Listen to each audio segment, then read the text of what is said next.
দর্শক শুভেচ্ছা, সবাইকে আমন্ত্রণ 24 ঘন্টায় যমুনা টেলিভিশন নিয়মিত আয়োজন। আজ আমরা আলোচনা করতে চাই তামাকের ক্ষতিকারক দিক সম্পর্কে, কারণ শুক্রবার সারা পৃথিবীতে পালিত হবে বিশ্ব তামাক মুক্ত দিবস। আলোচনার শিরোনাম নির্ধারণ করেছি তামাকে মৃত্যু প্রেক্ষিত বাংলাদেশ। পুরো সময় আপনার সঙ্গে থাকছি আমি মাহফুজ মিশু।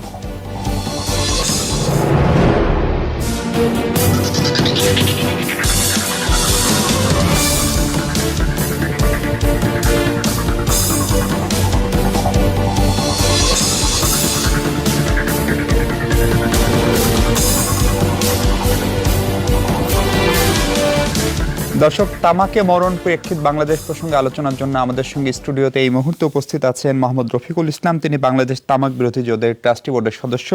আমাদের সঙ্গে আছেন জনস্বাস্থ্য বিশেষজ্ঞ ডক্টর তারেক সালাউদ্দিন, এবং আমাদের সঙ্গে বাংলা মোটর স্টুডিও থেকে যোগ দিয়েছেন যমুনা টেলিভিশনের বিশেষ প্রতিনিধি এবং যিনি দীর্ঘদিন তামাক নিয়ে কাজ করেন, জনাব সুশান্ত সিনহা। আপনাদের তিনজনকে স্বাগত আজকের 24 ঘন্টায়।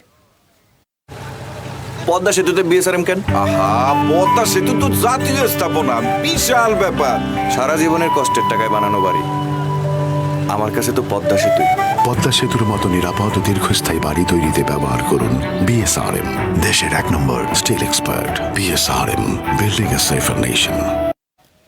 আলোচনা শুরু করতে চাই রফিকুল ইসলাম আপনাকে দিয়ে। এই 31 মে তামাক মুক্ত দিবস পালন করা হয়, প্রত্যেক বছরই দিবসটি আসে যায়, কিন্তু কাজের কাজ আসলে ঠিক কতটুকু হচ্ছে? শেষ পর্যন্ত তামাক বিরোধী যে সচেতনতা, তামাকের যে ক্ষতিকারক দিক, অথবা তামাককে গ্রহণ না করার মানুষের যে মনোভাব, সেটি কতটুকু পাল্টালো? কারণ পরিসংখ্যান বলছে আমাদের দেশে এখনো 3,78,00,000, প্রায় 4 কোটি মানুষ প্রত্যক্ষভাবে প্রাপ্তবয়স্ক যারা, তারা ধূমপানে আসক্ত বা কোনো না কোনো ফরম্যাটে তামাক নেই।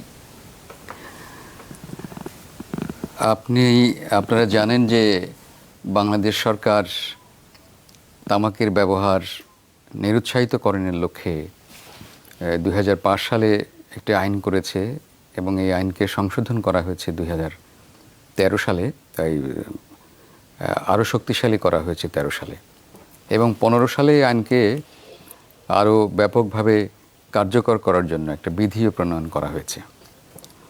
এই আইনের উল্লেখযোগ্য দিকগুলো হচ্ছে যে বিজ্ঞাপন নিষিদ্ধ, যে বিজ্ঞাপনের কারণে আমাদের দেশে বিশেষ করে কিশোর যুবক, লক্ষ কোটি যুবক যারা প্রভাবিত হয়, ধূমপানে আসক্ত হওয়ার শিকার হয়, সেটা কিন্তু একেবারেই বলা যায় যে বন্ধ হয়ে গেছে।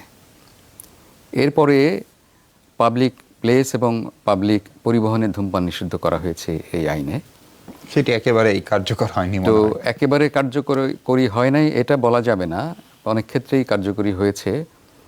যেমন ধরেন, এখন কিন্তু পাবলিক প্লেসে ধূমপান কেউ করলে মানুষের প্রতিবাদ জানানোর একটা দলিল তাদের হাতে রয়েছে, যেটার বলে তারা একজন ধূমপান করলে তাকে বারণ করার একটা শক্ত কথা তাদেরকে। কিন্তু সেটি কি কখনো আপনার চোখে পড়েছে? ধরেন আমরা যদি পল্টন ময়দান, ফার্মগেট মোড়, শাহবাগ মোড়, টিএসসি এরকম জনসমাগমপূর্ণ যে কোনো জায়গার কথা বলি, সবাই ধূমপান করে।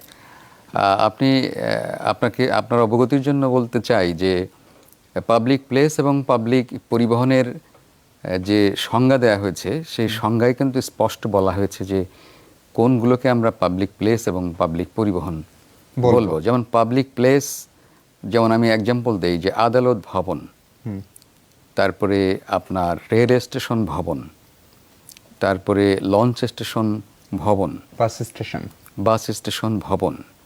তো বাস স্টেশনের ভবনের বাইরে যে খোলা জায়গায়, সে খোলা জায়গায় কিন্তু পাবলিক প্লেসের সংজ্ঞায় এখনো পড়ে নাই। তো বিধায় আমরা যখন দেখি যে কেউ ধূমপান করছে খোলা জায়গায়, তখন আমাদের কাছে মনে হয় যে সে মানে আইন ভঙ্গ করছে। আসলে কিন্তু তা না। আমরা একেবারে যেটাকে বলা হয় যে হুট করে এটাকে বন্ধ করে দেওয়া যাবে না, এটাকে কিন্তু যেমন আইনটার নামই দেওয়া হয়েছে যে ধূমপান ও তামাকজাত দ্রব্য ব্যবহার নিয়ন্ত্রণ আইন। আমরা এটাকে নিয়ন্ত্রণ করতে করতে করতে করতে একটা জায়গায় হয়তো আরও যখন শক্তিশালী আইন করব, তখন হয়তো আরও অনেক জায়গাকে এই পাবলিক প্লেসের সংজ্ঞায় সম্পৃক্ত করা হবে। সেক্ষেত্রে কিন্তু তখন আমরা বলতে পারবো যে রাস্তাঘাটে ধূমপান হচ্ছে কেন। কিন্তু এখন কিন্তু আমাদের আইন অনুযায়ী রাস্তাঘাটে ধূমপান, তবে 2005-এর আইনের চাইতে 2013 আইন শক্তিশালী করা হয়েছে পাবলিক প্লেসে। যেমন আগে পাবলিক প্লেসের সংজ্ঞাটা একটু সীমিত ছিল, এখন ব্যাপক করা হয়েছে। যেমন ধরেন আপনি যে কথাটা বললেন যে ধরেন একটা বাস স্টেশনে যাত্রী ছাউনি অথবা যাত্রী ছাউনি নাই, এমনও তো অনেক বাস স্টেশন যেখানে প্যাসেঞ্জার অপেক্ষা করে, সেখানে পাবলিক প্লেস ঘোষণা করা হয়েছে, যেখানে কিউ, যে একটা কিউতে দাঁড়িয়ে আছে সে বাসে উঠবে, সে জায়গাটাকে কিন্তু পাবলিক প্লেস হিসেবে তার মানে আপনি বলছেন রফিকুল ইসলাম আস্তে আস্তে খানিকটা কাজ হচ্ছে সেটার জন্য আরো আমাদের যেটা সম্প্রতি যে রিসার্চটা ফলাফল বের হয়েছে, গ্লোবাল অ্যাডাল্ট টোবাকো সার্ভে যেটা, সেটাই কিন্তু বলা হয়েছে যে আমরা কিন্তু পূর্বের চেয়ে আমরা 43 পয়েন্ট সামথিং ছিলাম, তার থেকে আমরা 7% কিন্তু নিচে নেমে এসেছি। এটা আমাদের WHO এর রিসার্চে কিন্তু বলে। জি, আমরা একটু আমাদের সঙ্গে একজন জনস্বাস্থ্য বিশেষজ্ঞ আছেন ডক্টর তারক সালাউদ্দিন। জনস্বাস্থ্যের উপরে আসলে এই ধূমপানের প্রভাব সম্পর্কে আমরা জানি এবং এবছরের স্লোগানও যেটা টোবাকো অ্যান্ড লাং হেলথ, ফলে সেটি লাংয়ের জন্য সবচেয়ে বেশি ক্ষতিকর নিঃসন্দেহে। কিন্তু সামগ্রিকভাবে বাংলাদেশের গ্রাম গঞ্জ শহর সব মিলে যদি বলি জনস্বাস্থ্যের উপরে প্রভাবটা কেমন, প্রত্যক্ষ বা পরোক্ষ দুই ধরনের ধূমপান মিলিয়ে? আমরা আসলে যখন আমরা তামাকের কথা বলি প্রধানত আমরা ধূমপানটাকে হাইলাইট করি এবং আমরা ধূমপানটাকেই বুঝি যে তামাকজাত যে দ্রব্যাদি সেটার ইফেক্ট, কিন্তু এর বাইরেও অনেক তামাকজাত দ্রব্য আছে। আপনি জানেন যে গ্রামাঞ্চলে আপনি যদি যান সেখানে হচ্ছে তামাক জর্দা হিসেবে অনেক বেশি ব্যবহার করা হচ্ছে এবং ওইখানে আরেকটা জিনিস যেটা খুব বেশি ক্ষতিকর সেটা হচ্ছে আমরা শহরাঞ্চলে যাদেরকে ধূমপান করতে দেখি তারা যতটা পরিশোধিত তামাকের আওতায় আছেন, গ্রাম দেশে কিন্তু ততটা না। তারা ওই বিড়ি এবং নিম্নমানের তামাক যেটা গ্রহণ করছেন সেটাতে কিন্তু ঝুঁকি আরও মানে কয়েক গুণ বেশি এবং তারা অনেক দ্রুত সেই ক্ষতিকর প্রভাবের সম্মুখীন হচ্ছেন। তামাকের যে সামগ্রিক ক্ষতিকর প্রভাব এটা সম্পর্কে অনেক দিন ধরে বলা হয়েছে এবং আরও বলতে হবে, মানুষজনকে আরও জানাতে হবে। একেবারে আপনি যদি মাথা থেকে পা পর্যন্ত দেখেন পুরো শরীরেই কিন্তু আমাদের তামাকের ক্ষতিকর প্রভাব কোনো না কোনো জায়গায় আছে, প্রত্যেকটা অর্গানেই। আপনি ব্রেনে স্ট্রোকের ঝুঁকি আছে, হেড নেকের ক্যান্সার বলেন, আপনি মুখের ক্যান্সার, গলার ক্যান্সার, সেখান থেকে ফুসফুস, শুধু ফুসফুসে শুধু ক্যান্সার না, সেখানে আরও অনেক ধরনের রোগ হয়। যাদের ক্যান্সার হচ্ছে না তারাও বিভিন্ন ধরনের লাং ইনফেকশন এবং অন্যান্য ধরনের COPD, অ্যাজমা এসবের শিকার হচ্ছেন। তারপরে হার্টের ঝুঁকি থাকে, হার্ট অ্যাটাক এবং হৃদরোগের বিভিন্ন ধরনের হৃদরোগের সমস্যা। এছাড়া শরীরের অন্যান্য অর্গানগুলো যেগুলো আছে এবং রক্তনালীতে সমস্যা, হাত পায়ে রক্ত সঞ্চালনের যে ব্যাপারগুলো আছে সেখানেও এটা ব্যাহত করে এবং সেই রিলেটেড অনেক সমস্যা আছে। কিন্তু এই সমস্যাগুলোকে আমরা অনেকটাই ইগনোর করি এবং আমরা বুঝি যে শুধুমাত্র ধূমপানের ফলে আমাদের ফুসফুসেই ক্যান্সারটা হয়। এর যে অন্যান্য ক্ষতিকর প্রভাব আছে সেটা আমরা অতটা আমলে নেই না। আর এছাড়া সেকেন্ডারি কোনো গবেষণা আছে যে ধরেন গ্রামের মানুষ যারা, আমরা যদি শহর বা শহর অঞ্চলগুলোকে বাদ দিয়েই বলি, জেলা সদরগুলোকে বাদ দিয়ে যারা গুল, তামাক এই ধরনের ভাবে তামাকটাকে গ্রহণ করে, তাদের ক্ষতির মাত্রাটা কেমন? মানে তারা কি বেশি পরিমাণে আক্রান্ত হয় শহরের লোকজনের চেয়ে? তারা হয়তো একটু ভিন্ন রকম সমস্যা নিয়ে আসে। তারা হয়তো দেখবেন মুখের ক্যান্সার, তাদের লাং ক্যান্সার চেয়ে হয়তো মুখের ক্যান্সারটা বা গলার ক্যান্সার এইগুলো অনেক বেশি দেখা যায়। সেই সাথে ফুসফুসের ক্যান্সার তো থাকেই। অন্যান্য রোগ যেগুলো হয় সেগুলোকে আমরা খুব সাধারণভাবে নন কমিউনিকেবল ডিজিজের আন্ডারে ফেলে দিচ্ছি। হয়তো একজনের হৃদরোগ হলো, হার্ট অ্যাটাক হলো, আমরা ধরে নিচ্ছি যে আমাদের এখন সবার হার্ট অ্যাটাকের ঝুঁকি বাড়ছে, কিন্তু এটার জন্য যে অনেকাংশেই তার হয়তো অভ্যাসের মধ্যে তামাকের একটা ঝুঁকি আছে বা স্মোকিংয়ের একটা ঝুঁকি আছে, সেইগুলো আমরা দেখি না। আরেকটা জিনিস হচ্ছে সেকেন্ডারি স্মোকিং বা সেকেন্ড হ্যান্ড এবং থার্ড হ্যান্ড স্মোকিংও এখন বলা হয়। যারা ধূমপান করছেন এবং তাদের আশেপাশের মানুষজন, বিশেষত শিশু এবং সন্তান সম্ভবা নারী, যাদের গর্ভের সন্তানের তামাকের ঝুঁকির হারটা কিন্তু অলমোস্ট যারা ধূমপান করছেন তাদের মতোই। তো তাদের জন্য আসলে এই ঝুঁকিটা মানে কোনো অংশেই কম না। সেই দিকগুলো আমাদেরকে নিয়ন্ত্রণে আনতে হবে। তার মানে সামগ্রিকভাবে আমরা সবাই আসলে এক ধরনের ঝুঁকির মধ্যে রয়েছি। হ্যাঁ, তামাকের ঝুঁকিটা আসলে আমরা তো অনেক আগে থেকেই বাংলাদেশে তামাকের বিরুদ্ধে নানান ধরনের প্রচারণা হয়েছে এবং এই প্রচারণাগুলো প্রধানত তামাকের স্বাস্থ্য ঝুঁকি নিয়ে কথাবার্তা বলা হয়েছে, আপনি সিগারেটের গায়ে যেসব ঝুঁকির কথা দেখবেন এবং এখন চিত্র সহকারে সেই ঝুঁকির এগুলো দিচ্ছে, এবং এটা একটা ভালো দিক। কারণ আপনি বাইরের অন্যান্য অনেক দেশেই হয়তো এই পিক্টোরিয়াল অ্যাডভার্টাইজমেন্ট পাবেন না। সিগারেটের গায়ে পাবেন না, সেখানে শুধুমাত্র লেখা Message থাকবে পাওয়া যাবে। Tobacco kills. কিন্তু আমাদের দেশে যেভাবে দেখানো হয় সেটা অনেকাংশেই ভীতিকর। এবং কিছুদিন আগে আমি ওই গবেষণার সাথে জড়িত ছিলাম, দেখানো হয়েছে যে বাংলাদেশে যেই পরিমাণ পিক্টোরিয়াল অ্যাডভার্টাইজমেন্ট দেখানো হয়, এটার ফলে অনেকাংশেই তামাকের ব্যবহার কমেছে। আপনি হয়তো বলতে পারেন যে এই কমার হারটা যত দ্রুত আমরা আশা করি তত দ্রুত হচ্ছে না, এবং এটাই আসলে কিন্তু স্বাভাবিক। মানে তামাকটাকে কিন্তু আমরা কোনো দেশেই বন্ধ করে দিতে পারি না একদম রাতারাতি, কমাতে হয়, আস্তে আস্তে লোকজনকে সচেতন করতে হয়। এবং এটা আসলে যেহেতু লোকজনই এটার ব্যবহার করবে, তাদেরকে আপনি কোনোভাবে কিন্তু মানে বন্ধ করে এটা সমাধান হবে না যদি না তারা নিজেরা উদ্বুদ্ধ হয়। আমরা একটু Alternative অনেক সুশান্ত উপায় সিনহার কাছে থাকবে। যেতে চাই। সুশান্ত সিনহা, যদি আপনি আমাদের আলোচনা নিশ্চয়ই শুনছিলেন, ওনারা বলছেন যে তামাকে বাংলাদেশের যে ব্যবহার সেটা খানিকটা কমছে, সেটি তো হলো একটা অধ্যায়। পাশাপাশি তামাকের সঙ্গে একটা বড় ধরনের মার্কেটিং জড়িত, বড় ধরনের অর্থনৈতিক কর্মকাণ্ড জড়িত। তারাও তো নিশ্চয়ই পিছিয়ে নেই, তারা না কোনো ফরম্যাটে মানুষকে আকৃষ্ট করার যে কাজ সেটি করছে। আমি আপনার কাছে সরাসরি, যেহেতু আপনি অর্থনীতি বিষয় নিয়েও কাজ করেন, তামাকের নিশ্চয়ই একটা বড় ধরনের অর্থনীতি বাংলাদেশে কাজ করে, সেটা সম্পর্কে একটু ধারণা দিতে পারেন কিনা দর্শকদের? হ্যাঁ, ধন্যবাদ এই আয়োজনের জন্য। বিশ্ব তামাক মুক্ত দিবসের যে আলোচনা, সেইখানে দুই বক্তাই বলেছেন বাংলাদেশের যে পরিসংখ্যান, সেটা প্রথমেই বলে রাখা ভালো। বাংলাদেশ কিন্তু আন্তর্জাতিকভাবে যে এফসিটিসি আছে সেটাতে প্রথম স্বাক্ষরকারী দেশ। সুতরাং প্রথম স্বাক্ষরকারী দেশ হিসেবে তার কিন্তু অনেকগুলো দায়িত্ব পড়ে এবং সেই দায়িত্বগুলো বাংলাদেশ সরকার পালন করছে। সবচেয়ে বড় যেটা আমাদের জন্য অ্যাসেট, সেটা হচ্ছে প্রধানমন্ত্রী শেখ হাসিনা বলেছেন 40 সালের মধ্যে বাংলাদেশকে তামাক মুক্ত করবেন, অর্থাৎ 5% নিচে নামিয়ে আনাটাকে হচ্ছে তামাক মুক্ত বলা হয়। তাহলে 40 সাল মানে কিন্তু 2019, আর মাত্র 21 বছর হাতে আছে। তাহলে প্রধানমন্ত্রী যখন এই ঘোষণা দেন, এটি কিন্তু বাংলাদেশে না, গোটা পৃথিবীতে কিন্তু একটা ইউনিক বিষয় হয়েছে যে একটা টার্গেট ঠিক করে দেওয়া হয়েছে। কেন তামাক থেকে তিনি বেরিয়ে আসতে চান? কারণ এটা জনস্বাস্থ্য। এই তামাক হচ্ছে এমন এক ধরনের বিষ, আমরা শুধু আলোচনা করছি সিগারেট নিয়ে, কিন্তু এর বাইরে বিড়ি, জর্দা, গুলের কথা বলেছেন, এর বাইরে কিন্তু আরেকটা অংশ থেকে যাচ্ছে, সেটা কিন্তু তামাক চাষ। আপনাকে যদি তামাকের অর্থনীতি নিয়ে কথা বলতে হবে, তাহলে কিন্তু একদম তামাক চাষ থেকে শুরু করে একদম বিড়ি, সিগারেট, জর্দা, গুল, তামাকের প্রোডাক্ট নিয়ে বলতে হবে। এখন বলা হয় যে বাংলাদেশে খুব বেশি তামাক চাষ হচ্ছে না, এবং কখনো কখনো এমন বিভ্রান্তিকর তথ্য দেওয়া হয় যে তামাকের চাষ কমে গেছে, কিন্তু আসলে কমেনি। যদি তামাকের চাষ কমতো, তাহলে নতুন করে কিন্তু আজকে তামাক কোম্পানিগুলোর কিন্তু উৎপাদন বাড়তো না। নতুন কোম্পানি শুধু বাংলাদেশে না, বিদেশ থেকে কিন্তু আজকে বাংলাদেশে বিনিয়োগ হচ্ছে এই তামাকের জন্য। কেন? নিশ্চয়ই বাংলাদেশে এই তামাকে বিনিয়োগ করাটা তাদের জন্য অনেক বেশি প্রফিটেবল।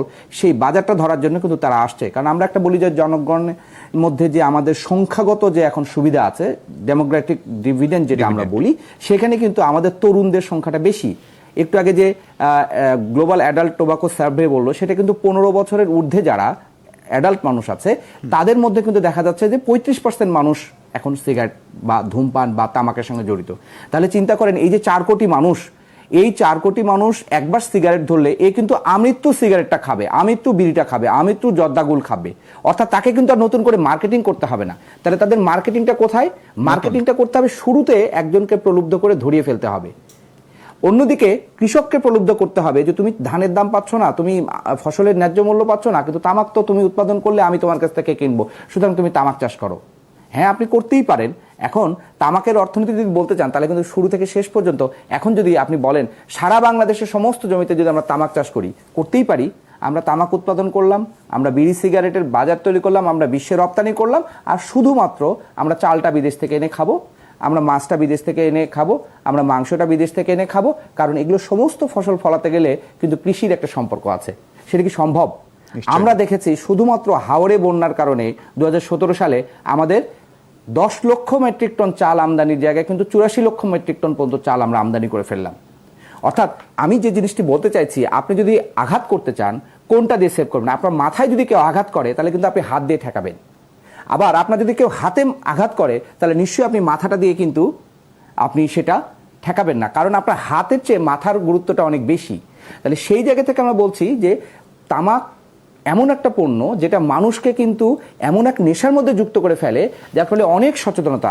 95% মানুষ জানে যে তামাক খেলে ক্ষতি হবে তার, কিন্তু তারপরে কিন্তু সেখান থেকে বেরোতে পারে না, কারণ এটা বেরোবে কি করে, এটা তো নেশা। তাহলে একটা নেশা কিন্তু, আর সমস্ত অর্থনীতির একটি বড় বিষয় আলোচনা করা আমরা হয়তো করি না, সমস্ত তামাক সেবনকারী কিন্তু আমরা দেখছি যারা ইনিশিয়েটেড হয় এখানে, তারা কিন্তু পরবর্তীতে গিয়ে হয় ইয়াবা না হলে কোনো না কোনো ড্রাগসের সাথে জড়িত।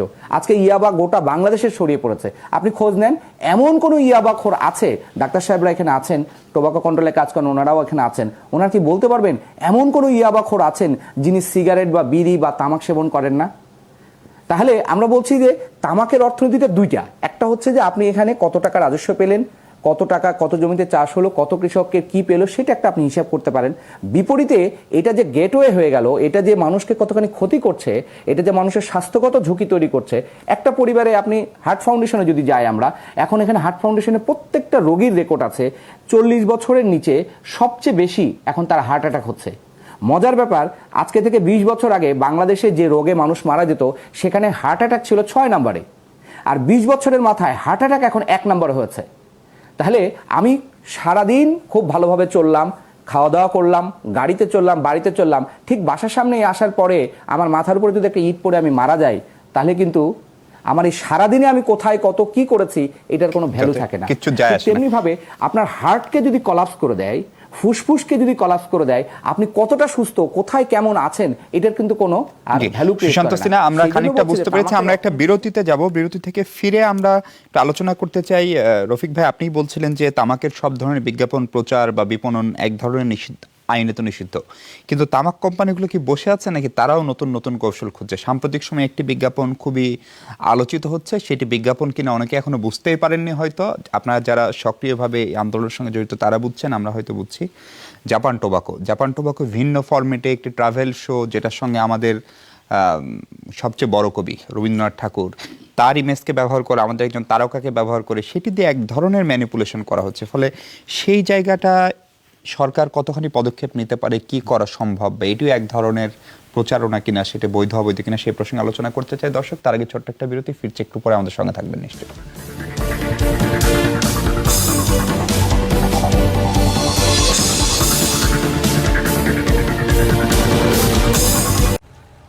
পদ্মা সেতুতে বিএসআরএম কেন? আহা, পদ্মা সেতু তো জাতীয় স্থাপনা, বিশাল ব্যাপার। সারা জীবনের কষ্টের টাকায় বানানো বাড়ি, আমার কাছে তো পদ্মা সেতুই। পদ্মা সেতুর মতো নিরাপদ ও দীর্ঘস্থায়ী বাড়ি তৈরিতে ব্যবহার করুন বিএসআরএম, দেশের 1 নম্বর স্টিল এক্সপার্ট। বিএসআরএম, বিল্ডিং এ সেফার নেশন। ফ্রি ফ্রি ফ্রিজটা পুরো ফ্রি, বুঝলে? সারা দেশে সিঙ্গার ঈদ সুপার অফারে পাচ্ছেন ফ্রি রেফ্রিজারেটর প্রতিদিন। টাকা তো বেঁচে গেল, এবার একটা এসি এসিতে 7,700 টাকা পর্যন্ত ডিসকাউন্ট সহ নানা পণ্যে রয়েছে আকর্ষণীয় ছাড়। সিঙ্গার। আগে মেকআপ দিয়ে ছবি তুলতাম, এখন ছবি তোলার পর মেকআপ দেই, বেশি তো লাগেই। তোমার আমার সবার বেশি বেশি দরকার, তোমার আমার সবার বেশি বেশি দরকার, তোমার আমার সবার বেশি। সারা দেশ জুড়ে বেশি বেশি দরকার, তাই বাংলা লিংক দেয় বারবার। বাংলা লিংক। পদ্মা সেতুতে বিএসআরএম কেন? আহা, পদ্মা সেতু তো জাতীয় স্থাপনা, বিশাল ব্যাপার। সারা জীবনের কষ্টের টাকায় বানানো বাড়ি, আমার কাছে তো পদ্মা সেতুই। পদ্মা সেতুর মতো নিরাপদ ও দীর্ঘস্থায়ী বাড়ি তৈরিতে ব্যবহার করুন বিএসআরএম, দেশের 1 নম্বর স্টিল এক্সপার্ট। বিএসআরএম, বিল্ডিং এ সেফার নেশন। ভাই, তুমি ছাড়া কি আর কেউ আছে যে রিফ্রেশ করে? আছে না। কি বলো? কে? আরেকটা স্প্রাইট। স্প্রাইট সেই রকম ক্লিয়ার। পদ্মা সেতুতে বিএসআরএম কেন? আহা, পদ্মা সেতু তো জাতীয় স্থাপনা, বিশাল ব্যাপার। সারা জীবনের কষ্টের টাকায় বানানো বাড়ি, আমার কাছে তো পদ্মা সেতুই। পদ্মা সেতুর মতো নিরাপদ ও দীর্ঘস্থায়ী বাড়ি তৈরিতে ব্যবহার করুন বিএসআরএম, দেশের 1 নম্বর স্টিল এক্সপার্ট। বিএসআরএম, বিল্ডিং এ সেফার নেশন। এ তো মেয়ে, রেগে যাবে, কান্নাকাটি করবে। আমি কাঁদবো বলে ভাবছো, না নিজেরা হারবে বলে? যে ভিতরের শক্তি আপনি ওকে দিচ্ছেন তা ওর স্মাইলের মধ্যে দিয়ে প্রকাশ পায়, আর এই স্মাইলকে ভিতর থেকে স্ট্রং বানায় কোলগেট স্ট্রং টিথ। একদম দুধের মতো। Colgate strong teeth natural calcium বাড়ায় আর আপনার দাঁতকে বানায় ভিতর থেকে strong. Colgate strong teeth. Padma সেতুতে বিএসআরএম কেন? আহা, পদ্মা সেতু তো জাতীয় স্থাপনা, বিশাল ব্যাপার। সারা জীবনের কষ্টের টাকায় বানানো বাড়ি, আমার কাছে তো পদ্মা সেতুই। পদ্মা সেতুর মতো নিরাপদ ও দীর্ঘস্থায়ী বাড়ি তৈরিতে ব্যবহার করুন বিএসআরএম, দেশের 1 নম্বর স্টিল এক্সপার্ট। বিএসআরএম, বিল্ডিং এ সেফার নেশন। 48 49 50 মোবাইলে এত টাকা জীবনে কেউ পাঠায় না। ভাই এক গ্লাস পানি দিস। গন্দি তো গলা শুকাই বই, কারণ নগদে একবারে সর্বোচ্চ 50,000 টাকা পাঠানো যায়। আবার ভেবেন না মোবাইল থেকে টাকা পাঠাইবো, একটু যায় নগদ পয়েন্ট থেকে টাকা তুলে নিতে হবো। নগদ ডাক বিভাগের ডিজিটাল লেনদেন। পদ্মা সেতুতে বিএসআরএম কেন? আহা, পদ্মা সেতু তো জাতীয় স্থাপনা, বিশাল ব্যাপার। সারা জীবনের কষ্টের টাকায় বানানো বাড়ি, আমার কাছে তো পদ্মা সেতুই। পদ্মা সেতুর মতো নিরাপদ ও দীর্ঘস্থায়ী বাড়ি তৈরিতে ব্যবহার করুন বিএসআরএম, দেশের 1 নম্বর স্টিল এক্সপার্ট। বিএসআরএম, বিল্ডিং এ সেফার নেশন। রবি ও বিদ্যানন্দ পথ শিশুদের জন্য নিয়ে এসেছে দেশের প্রথম ডিজিটাল ইফতার ভেন্ডিং মেশিন। নির্দিষ্ট রিচার্জে রবি থেকে 2 ও 4 টাকা দেওয়া হবে পথ শিশুদের ইফতারে। রবি। আচ্ছা ভাই, এই যে মডেলটা সারাদিন শুটিং করে, ওদের গরম লাগে না? লাগে তো। তারপরও সব সময় স্ক্রিনে দেখি ওরা রিফ্রেশড। হাউ? ব্রো, ওদের তো লক্ষ লক্ষ ফ্যান। স্প্রাইট সেই রকম ক্লিয়ার। পদ্মা সেতুতে বিএসআরএম কেন? আহা, পদ্মা সেতু তো জাতীয় স্থাপনা, বিশাল ব্যাপার। সারা জীবনের কষ্টের টাকায় বানানো বাড়ি, আমার কাছে তো পদ্মা সেতুই। পদ্মা সেতুর মতো নিরাপদ ও দীর্ঘস্থায়ী বাড়ি তৈরিতে ব্যবহার করুন বিএসআরএম, দেশের 1 নম্বর স্টিল এক্সপার্ট। বিএসআরএম, বিল্ডিং এ সেফার নেশন। আগে মেকআপ দিয়ে ছবি তুলতাম, এখন ছবি তোলার পর মেকআপ দেই, বেশি তো লাগেই। তোমার আমার সবার বেশি বেশি দরকার, তোমার আমার সবার বেশি বেশি দরকার, তোমার আমার সবার বেশি। সারা দেশ জুড়েই বেশি বেশি দরকার, তাই বাংলা লিংক দেয় বারবার। বাংলা লিংক। 48 49 50 মোবাইলে এত টাকা জীবনে কেউ পাঠায় না। ভাই এক গ্লাস পানি দিস। গন্দি তো গলা শুকাই বই, কারণ নগদে একবারে সর্বোচ্চ 50,000 টাকা পাঠানো যায়। আবার ভেবেন না মোবাইল থেকে টাকা পাঠাইবো, একটু যায় নগদ পয়েন্ট থেকে টাকা তুলে নিতে হবো। নগদ ডাক বিভাগের ডিজিটাল লেনদেন।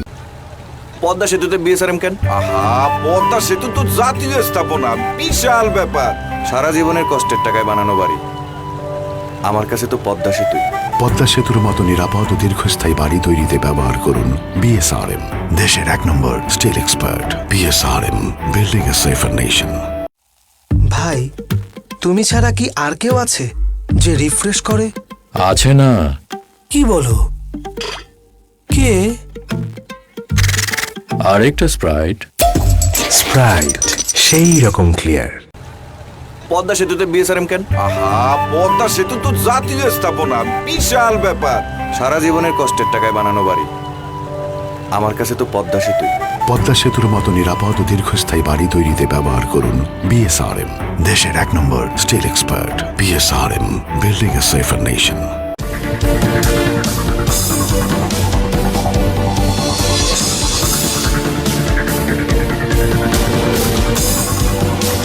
দর্শক, অনেক ধন্যবাদ সঙ্গে থাকার জন্য। তামাককে মরণ প্রেক্ষিত বাংলাদেশ প্রসঙ্গে কথা বলছে আমরা 24 ঘন্টায়। রফিকুল ইসলাম, আপনার কাছে জানতে চাচ্ছিলাম, সাম্প্রতিক সময় জাপান টোবাকোর বাংলাদেশে সুশান্ত সিনহায় বিনিয়োগের কথা বলছিলেন। জাপান টোবাকোর মতো একটি আন্তর্জাতিক কোম্পানি বাংলাদেশে আসছে, মানে এটি নিশ্চয়ই তারা মার্কেট রিসার্চ করেছে, নিশ্চয়ই তাদের সেই পরিমাণে এখানে গ্রাহক তৈরি করা সম্ভব।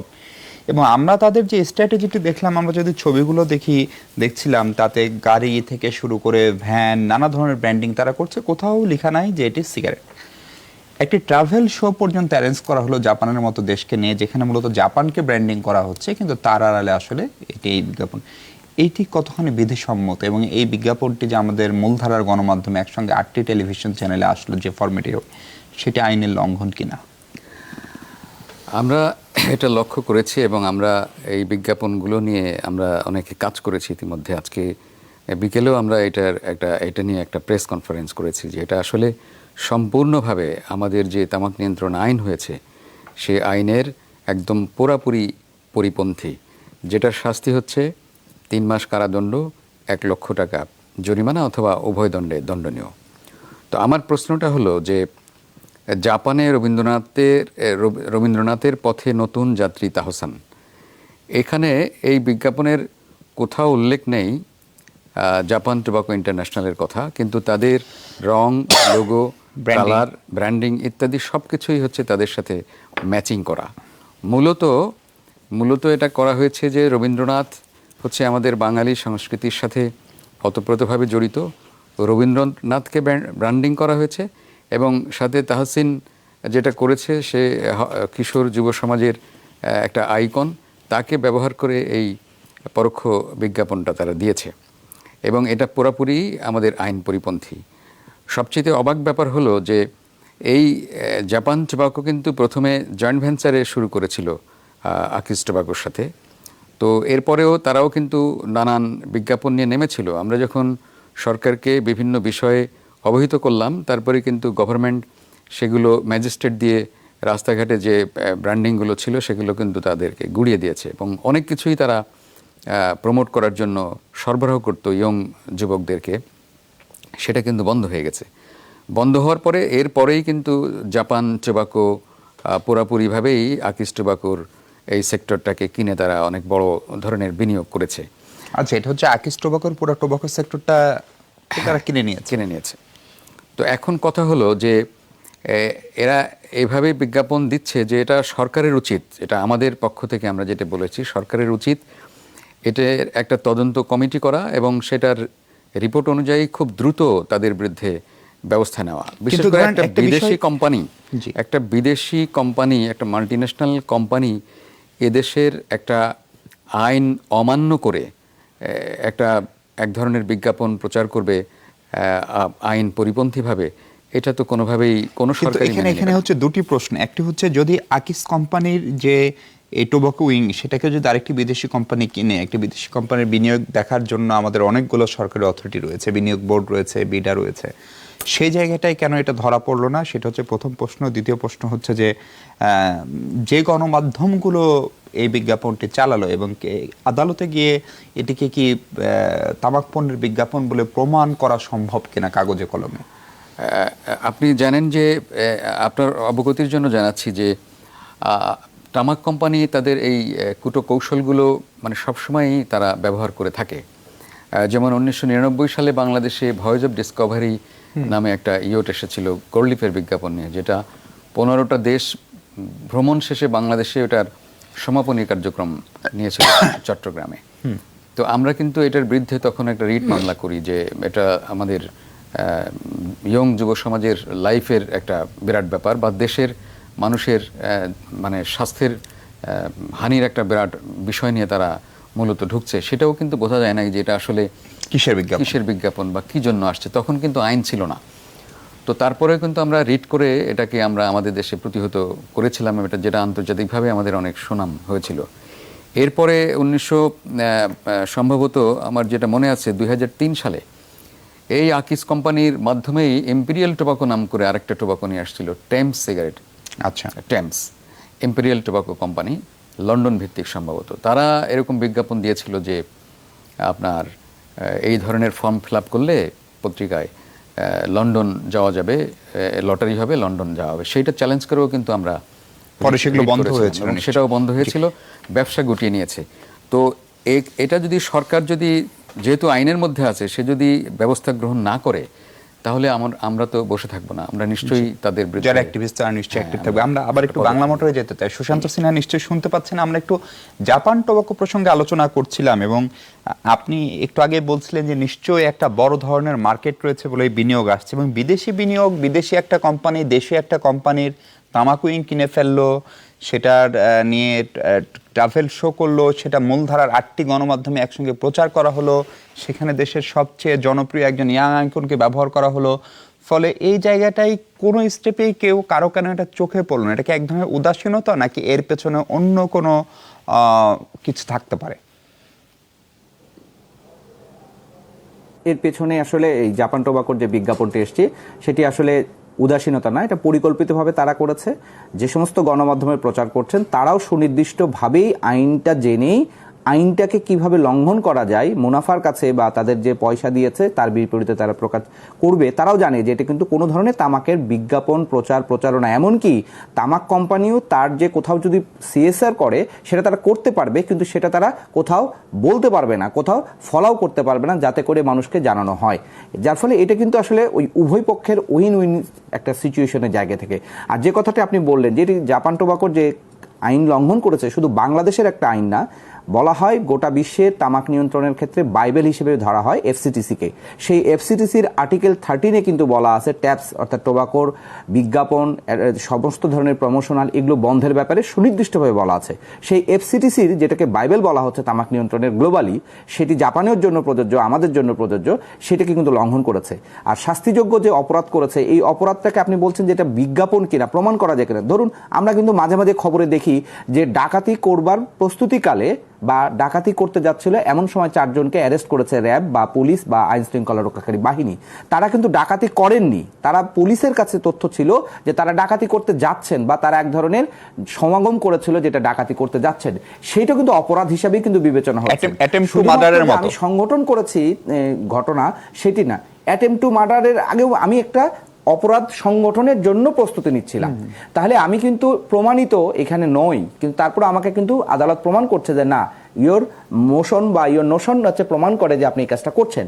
তাহলে তামাক কোম্পানির এই জাপান টোবাকো যে বিজ্ঞাপনটা দিয়েছে, এটি পুরোপুরি জেনে বুঝে তারা অত্যন্ত কৌশলে, এবং এটার জন্য তারা লক্ষ লক্ষ টাকা খরচ করেছে।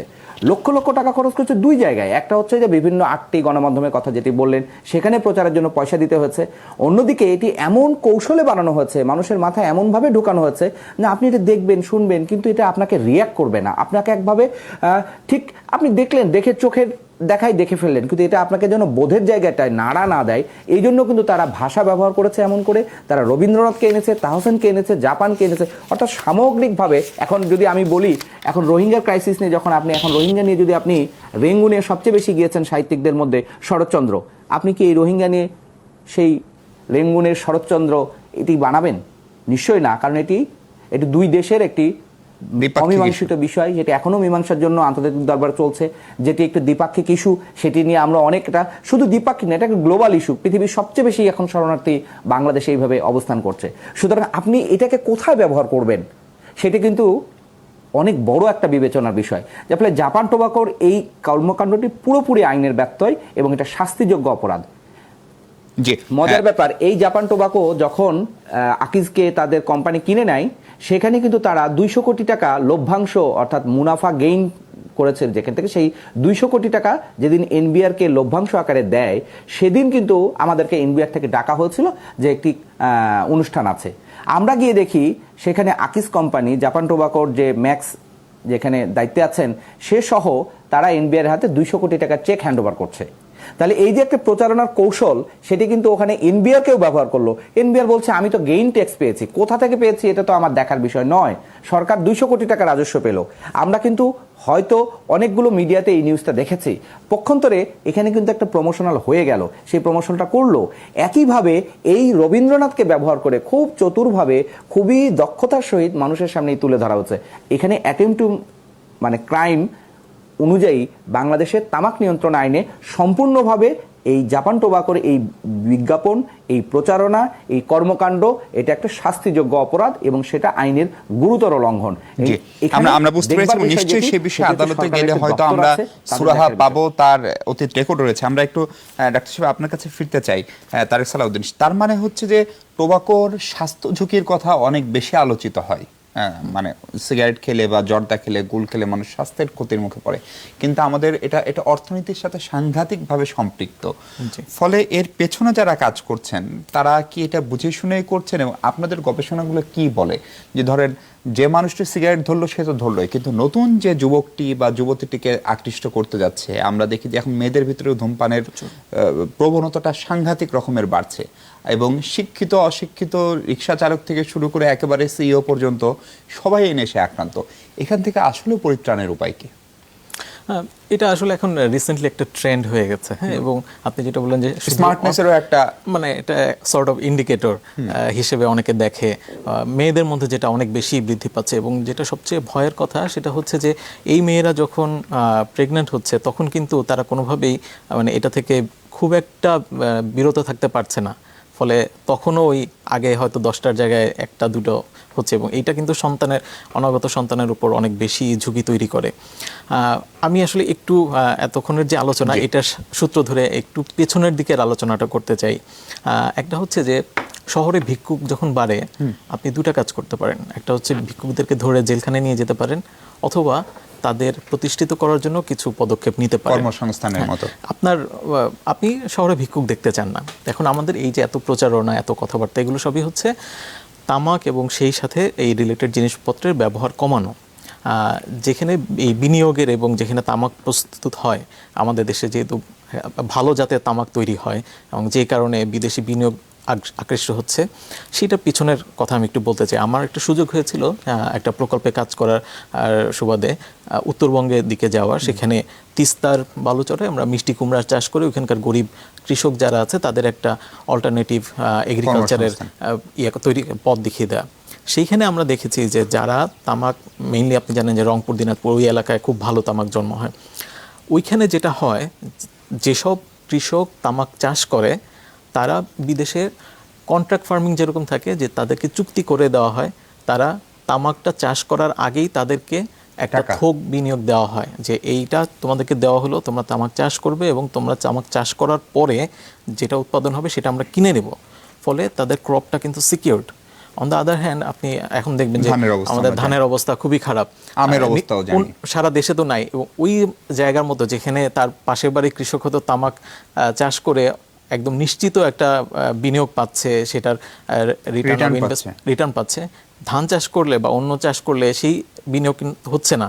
এবং সরকার যদি শুধু মানে ইসের কথা বলে যে সব কিছু এটা করা যাবে না, ওইটা করা যাবে না, কিন্তু আপনার বাস্তবতাটাও বুঝতে হবে। ওই জায়গার একজন না খেতে পাওয়া কৃষকের অর্থনীতি এবং তাদের যে দুঃখ কষ্ট, সেটাও আসলে বোঝার চেষ্টা করতে হবে। এবং আমার যেটা মনে হয় যে সরকারকে আসলে এখানে আরেকটু হলিস্টিক্যালি দেখতে হবে যে পেছনের কারণটা কী এবং সেখানে তাদের জন্য কি করা যেতে পারে। তাদের জন্য আপনি বাড়তি কোনো উদ্যোগ নেবেন বা তাদের জন্য বাড়তি কোনো সুবিধা দিতে চাইবেন, অথবা তারা যে ফসলটা ফলাবে সেটাই কি আপনি কিনবেন? বা টোবাকো কোম্পানি যখন একটা কৃষক তামাক উৎপাদন করে, তখন কিন্তু এই উৎপাদনকালে তাকে কারিগরি জ্ঞান দেওয়া হয় যে কিভাবে এটা রোগ থেকে তামাককে রক্ষা করতে হবে, ভালো ফলন কিভাবে হবে। অন দ্য আদার হ্যান্ড আপনি একজন ধান চাষিকে দেখেন, বিএডিসি আছে বা কৃষি সম্প্রসারণ অধিদপ্তর আছে, কিন্তু তারা কতটুকু আসলে ওই ধরনের সহযোগিতা পাচ্ছে যে এইটা তাদের একটা ভালো ধান ফলনের জন্য কি ধরনের কাজ করে।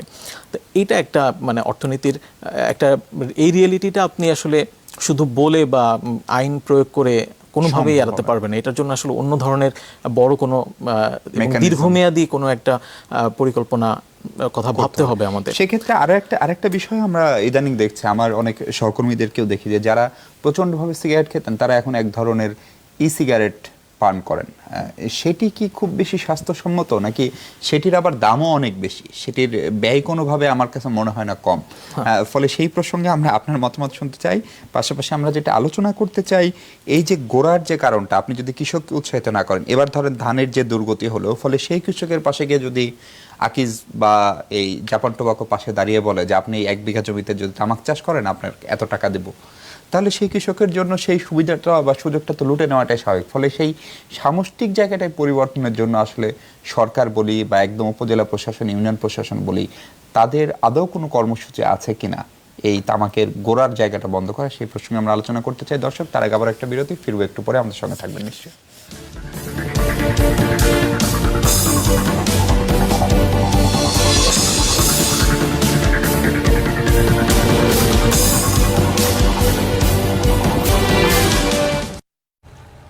পদ্মা সেতুতে বিএসআরএম কেন? আহা, পদ্মা সেতু তো জাতীয় স্থাপনা, বিশাল ব্যাপার। সারা জীবনের কষ্টের টাকায় বানানো বাড়ি, আমার কাছে তো পদ্মা সেতুই। পদ্মা সেতুর মতো নিরাপদ ও দীর্ঘস্থায়ী বাড়ি তৈরিতে ব্যবহার করুন বিএসআরএম, দেশের 1 নম্বর স্টিল এক্সপার্ট। বিএসআরএম, বিল্ডিং এ সেফার নেশন। আচ্ছা ভাই, এই যে মডেলটা সারাদিন শুটিং করে, ওদের গরম লাগে না? লাগে তো। তারপরও সব সময় স্ক্রিনে দেখি ওরা রিফ্রেশড। হাউ? ব্রো, ওদের তো লক্ষ লক্ষ ফ্যান। স্প্রাইট সেই রকম ক্লিয়ার। এ তো মেয়ে, লেগে যাবে, কান্নাকাটি করবে। আমি কাঁদবো বলে ভাবছো, না নিজেরা হারবে বলে? যে ভিতরের শক্তি আপনি ওকে দিচ্ছেন তা ওর স্মাইলের মধ্যে দিয়ে প্রকাশ পায়, আর এই স্মাইলকে ভিতর থেকে স্ট্রং বানায় কোলগেট স্ট্রং টিথ। একদম দুধের মতো। Colgate strong teeth natural calcium বাড়ায় আর আপনার দাঁতকে বানায় ভিতর থেকে স্ট্রং। Colgate strong teeth. 1 বল 6 রান, উত্তেজনা টান টান, বল উড়িয়ে মারলেন তানিম, আউট হওয়ার সম্ভাবনা কিন্তু না, 4 নাকি ছক্কার সিদ্ধান্ত নেবেন third umpire. Singer super sixer offer. বারোরায় সিঙ্গার দিচ্ছে টিভি এক্সচেঞ্জ অফারে 15,000 টাকা পর্যন্ত ডিসকাউন্ট আর 32 ইঞ্চি টিভি ঘরে আনুন 4,500 টাকায়। আগে মেকআপ দিয়ে ছবি তুলতাম, এখন ছবি তোলার পর মেকআপ দেই, বেশি তো লাগেই। তোমার আমার সবার বেশি বেশি দরকার, তোমার আমার সবার বেশি বেশি দরকার, তোমার আমার সবার সারা দেশ জুড়ে বেশি বেশি দরকার, তাই বাংলা লিংক দেয় বারবার। বাংলা লিংক। ভাই তুমি ছাড়া কি আর কেউ আছে যে রিফ্রেশ করে? আছে না। কি বলো? কে? আরেকটা স্প্রাইট। স্প্রাইট সেই রকম ক্লিয়ার। 48, 49, 50 মোবাইলে এত টাকা জীবনে কেউ পাঠায় না। ভাই এক গ্লাস পানি দিস। গুনতে তো গলা শুকাই বই, কারণ নগদে একবারে সর্বোচ্চ 50,000 টাকা পাঠানো যায়। আবার ভেবেন না মোবাইল থেকে টাকা বাড়াইবো, একটু যা নগদ পয়েন্ট থেকে টাকা তুলে নিতে হবো। নগদ ডাক বিভাগের ডিজিটাল লেনদেন। গুলশান ডিসিসি কর্নার এট যমুনা ফিউচার পার্ক। এখন দৈনন্দিন কাজের কেনাকাটা হবে হোলসেল প্রাইসে। গুলশান ডিসিসি কর্নারে পাচ্ছেন দেশি বিদেশি বিভিন্ন ধরনের toiletries, cosmetics, food stuffs, baby food, chocolate and candy, diapers, toys, party and gift items সহ আরো অনেক কিছু। চলে আসুন level 1 west and north court, Jamuna future park. Jamuna future park, country's largest shopping mall. 48, 49, 50 মোবাইলে এত টাকা জীবনে কেউ পাঠায় না। ভাই এক গ্লাস পানি দিস। গুনতে তো গলা শুকাই বই, কারণ নগদে একবারে সর্বোচ্চ 50,000 টাকা পাঠানো যায়। আবার ভেবেন না মোবাইল থেকে টাকা বাড়াইবো, একটু যা নগদ পয়েন্ট থেকে টাকা তুলে নিতে হবো। নগদ ডাক বিভাগের ডিজিটাল লেনদেন। পদ্মা সেতুতে বিএসআরএম কেন? আহা, পদ্মা সেতু তো জাতীয় স্থাপনা, বিশাল ব্যাপার। সারা জীবনের কষ্টের টাকায় বানানো বাড়ি, আমার কাছে তো পদ্মা সেতুই। পদ্মা সেতুর মতো নিরাপদ ও দীর্ঘস্থায়ী বাড়ি তৈরিতে ব্যবহার করুন বিএসআরএম, দেশের 1 নম্বর স্টিল এক্সপার্ট। বিএসআরএম, বিল্ডিং এ সেফার নেশন। ঈদ আয়োজন অফারে যমুনা ইলেকট্রনিক্স অ্যান্ড অটোমোবাইলসে মাত্র 10,000 টাকার পণ্য কিনে রেজিস্ট্রেশন করলেই প্রতিদিন জিতে নিতে পারেন motorcycle, fridge, TV, AC, dinner set সহ অসংখ্য আকর্ষণীয় পুরস্কার। সাথে থাকছে ইনস্ট্যান্ট ক্যাশ ডিসকাউন্ট ও কুপন। অফারটি পেতে চলে আসুন যমুনার যে কোনো শোরুমে।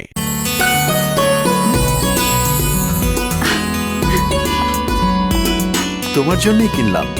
আচ্ছা, এসি কিনেছো আমার জন্য আর লাগিয়েছো লিভিং রুমে? 30% ফাস্টার কুলিং, আলমাসের টেকনোলজি এবং সম্পূর্ণ কপার টিউবে তৈরি বলে যমুনা এসি দিচ্ছে সর্বোচ্চ সাশ্রয়ী বিদ্যুতে সবচেয়ে ঠান্ডা এসির হাওয়া এবং নিশ্চিত করে পারফেক্ট টেম্পারেচার।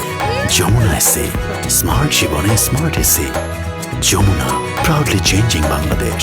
রবি ও বিদ্যানন্দ পথশিশুদের জন্য নিয়ে এসেছে দেশের প্রথম ডিজিটাল ইফতার ভেন্ডিং মেশিন। নির্দিষ্ট রিচার্জে রবি থেকে 2 ও 4 টাকা দেওয়া হবে পথশিশুদের ইফতারে।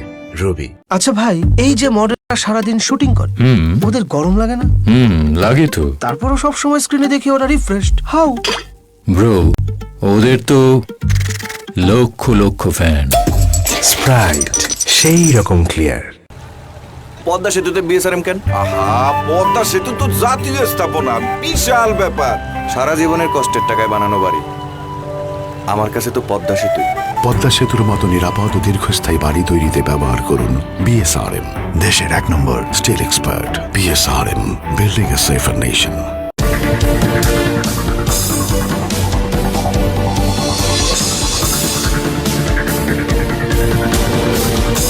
দর্শক, তামাকে মরণ প্রেক্ষিত বাংলাদেশ প্রসঙ্গে আলোচনা করছি আমরা 24 ঘন্টায়। আমরা ই সিগারেট নিয়ে কথা বলবো। আমরা কথা বলতে চাই এই তামাক চাষ, যেটা একদম গোড়ার ঘটনা, সেটি বন্ধে এবং এর সঙ্গে রাজস্বের একটা শুভঙ্কর ফাঁকির মতো কোনো একটা বিষয় জড়িত, যেটি নিয়ে এনবিআর বা সরকারি প্রতিষ্ঠানগুলো জড়িত।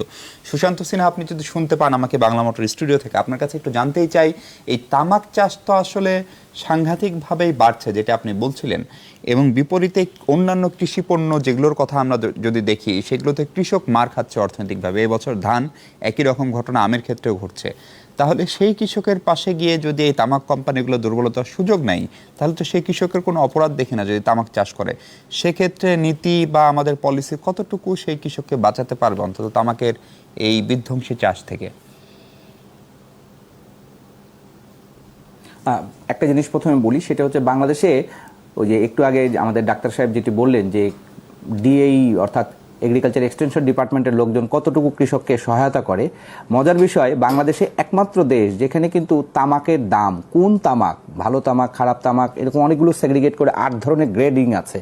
এই 8 ধরনের গ্রেডিংয়ের তামাকের দাম কত হবে, কেজি প্রতি দাম কত, এটি কিন্তু কোম্পানি ঠিক করে দেয় না, এটি কৃষকরাও ঠিক করেন, এটি ঠিক করে দেন কৃষি মন্ত্রণালয়ের একটি কমিটি। অর্থাৎ সরকারের কৃষি মন্ত্রণালয় দায়িত্ব নিয়ে প্রতি বছর কোন তামাকের দাম কত টাকা হবে, কত টাকা কেজিতে বিকবে, কত টাকা কেজি করবে, সেটা কিন্তু ঠিক করে দিচ্ছে। তার মানে সরকার পারে না বিষয়টা তা না, সরকার পারে। কোথায় পারে সেটা কিন্তু আমরা বলছি যে তামাকের দাম কেন সরকার ঠিক করে দেবে, এটি কিন্তু মার্কেট ভ্যালুর উপরে নির্ভর করে না, সরকার যেটা ঠিক করে দেয় সেই দামে কিন্তু কিনছে। তার মানে সরকারের এখানে কৃষি মন্ত্রণালয় প্রত্যক্ষভাবে তামাক চাষকে নিরুৎসাহিত করার বদলে উৎসাহিত করছে। 1 2 নম্বর বিষয় হচ্ছে তামাক চাষ করলে লাভ হবে কি লস হবে। হ্যাঁ, ধরুন 1 বছর একটা কৃষক তামাক চাষ করে সে হয়তো ধানের দাম পায়নি, তামাকে এবার 3000 টাকা লাভ করলো, পরে এবার আরও 3000 টাকা লাভ করলো। কিন্তু তামাক চাষ করতে গিয়ে যে ধরনের স্বাস্থ্য ঝুঁকির মধ্যে পড়তে হয়, যে ধরনের কীটনাশক প্রয়োগ করতে গিয়ে, ওষুধ প্রয়োগ করতে গিয়ে এবং সেটা কাটতে গিয়ে, যেহেতু তামাক পাতা যারা চাষ করে তারা দেখবেন তাদের হাত কিন্তু কালো হয়ে থাকে, আঙুলগুলি তাদের গায়ে, কারণ তামাক পাতাগুলি বড় হওয়ার কারণে ওই যখন আপনি স্প্রে করছেন সেটা কিন্তু এসে আপনার গায়ে লাগছে। আপনি কিন্তু ধানেও কীটনাশক স্প্রে করছেন, সেটা কিন্তু ধান আপনার গায়ে, নাকে, মুখে কিন্তু পড়ে না, হাঁটুর নিচে আপনার ধান থাকছে।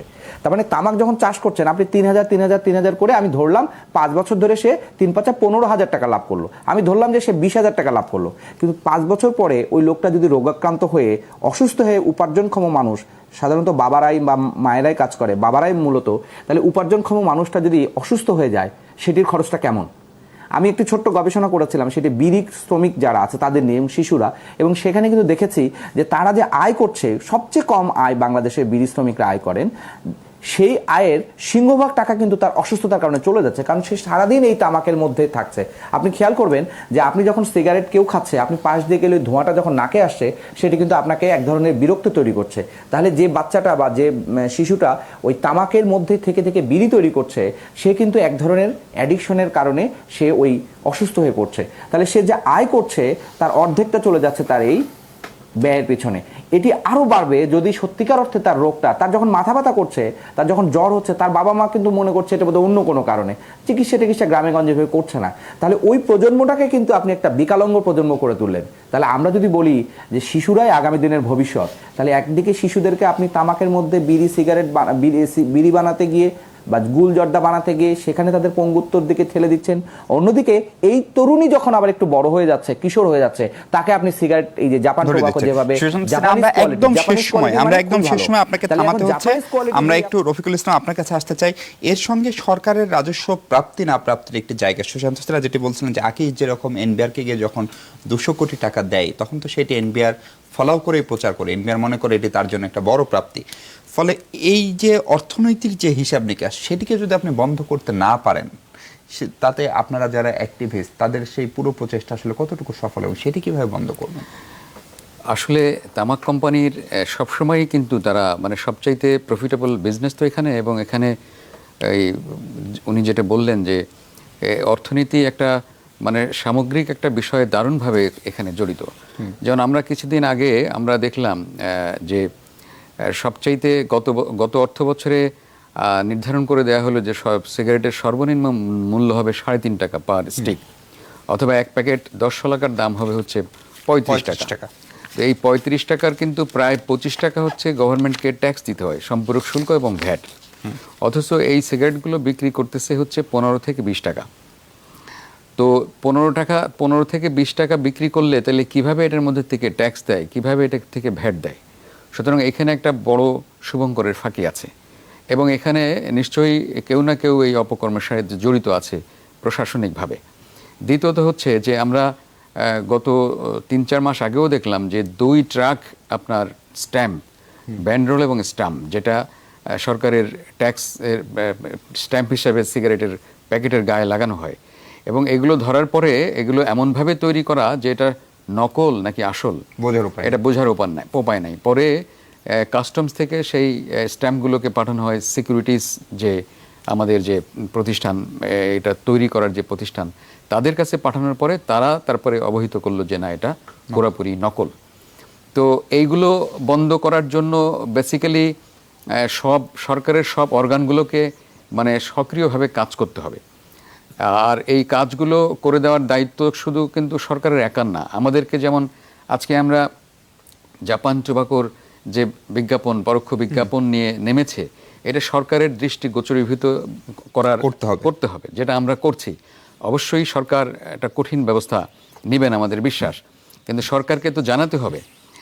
যেমন এখানে যে তাহসিন সম্পৃক্ত হয়েছে, তাহসান ইতিপূর্বেও কিন্তু আমাদের জাহিদ হাসান একটা বিজ্ঞাপন করেছিলেন টোবাকোর। সে কিন্তু পরে দুঃখ প্রকাশ করেছে যে আমি আসলে বুঝি নাই যে আমার ভক্তরা এত দুঃখ পাবে।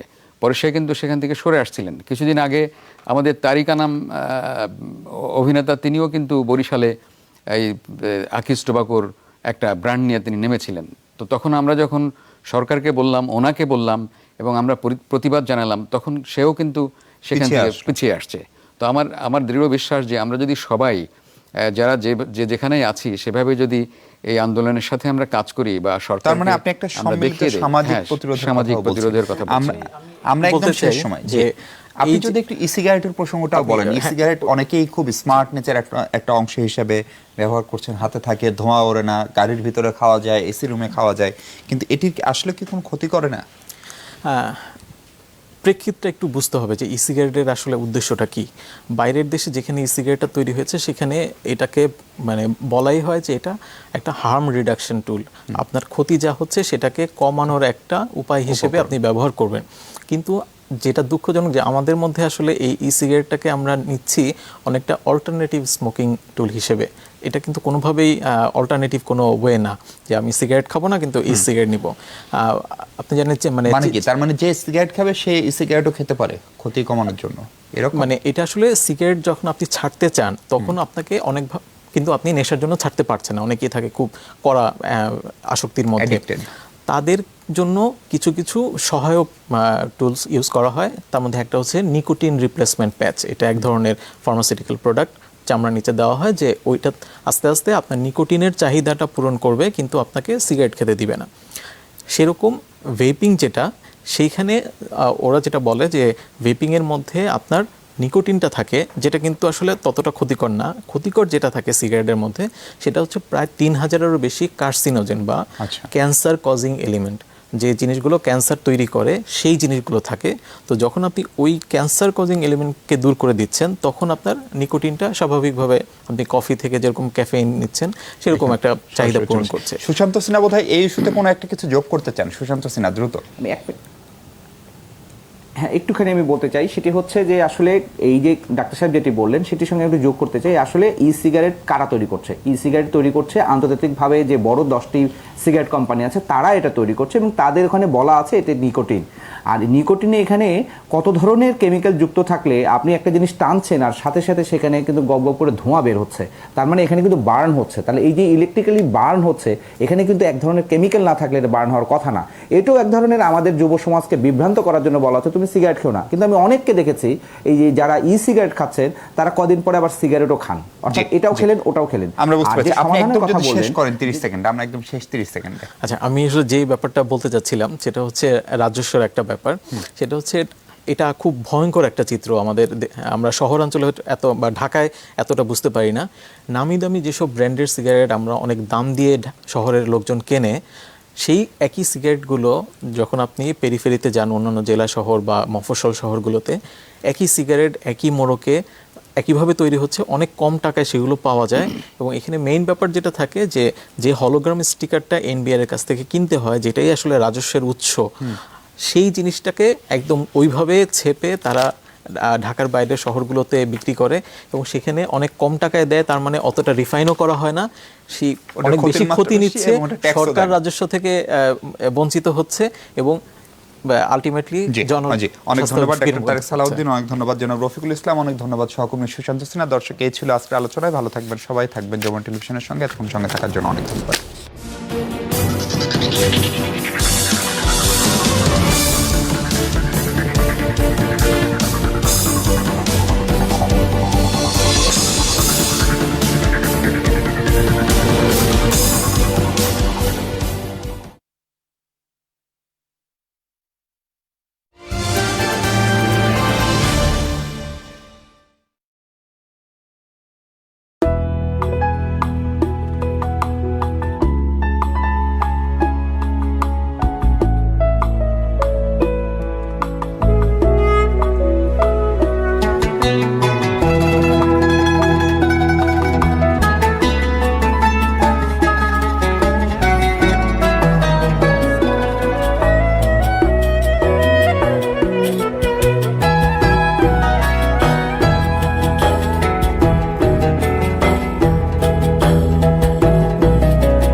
আগামীকাল সাহারির শেষ সময় ঢাকা 3:39, চট্টগ্রাম 3:37, খুলনা 3:45, রাজশাহী 3:44, সিলেট 3:30, বরিশাল 3:41, রংপুর 3:38 এবং ময়মনসিংহ 3:36। ক্রিকেটার নিখাত তথ্য ও উপাত্ত থাকবে টাইগারদের সবশেষ খবর, 22 গজের সকল পরিসংখ্যান। ভারতের মতো বড় দলের বিপক্ষে আমরা কিছুটা স্নায়ুচাপে থাকি। আগে ছিলাম, এখন কিন্তু এই জিনিসটা নেই। পুরো বিশ্বকাপে কিন্তু আলোচনা হচ্ছে বড় বড় স্কোর হবে। স্কোর শিটে তো 500 রানের একটা জায়গা রাখা হয়েছে। One day cricket is not all about hitting sixes and fours. Expert Turbo, presented by SCI Premier Plastics. প্রতিদিন দুপুর 12:15।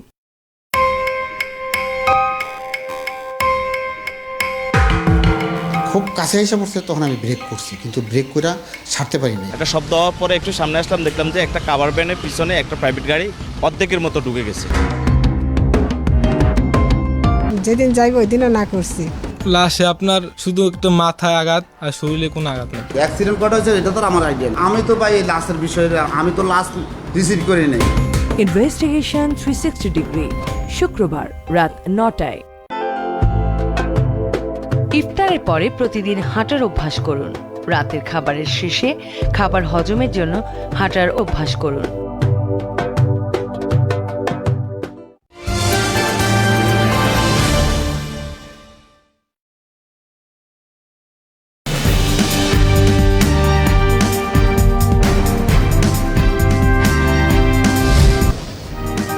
দ্বিতীয় দফায় ভারতের প্রধানমন্ত্রী হিসেবে শপথ নিলেন নরেন্দ্র মোদী। নতুন মন্ত্রিসভায় নেই সুষমা স্বরাজ। শেষ মুহূর্তে হুড়োহুড়ি এড়াতে আগেভাগেই ঢাকা ছাড়ছেন অনেকে। বাস, ট্রেন ও লঞ্চ টার্মিনালে যাত্রীদের ভিড়। সীমাবদ্ধতার পরও আঞ্চলিক স্থিতির জন্য রোহিঙ্গাদের আশ্রয় দিয়েছে বাংলাদেশ, বললেন প্রধানমন্ত্রী। বিনিয়োগে আগ্রহী হলে সব ধরনের সহযোগিতা পাবে জাপান। বিশ্বকাপের উদ্বোধনী ম্যাচে বেন স্টোকসের অলরাউন্ড নৈপুণ্যে স্বাগতিক ইংল্যান্ডের উড়ন্ত সূচনা। প্রোটিয়াদের হার 104 রানে।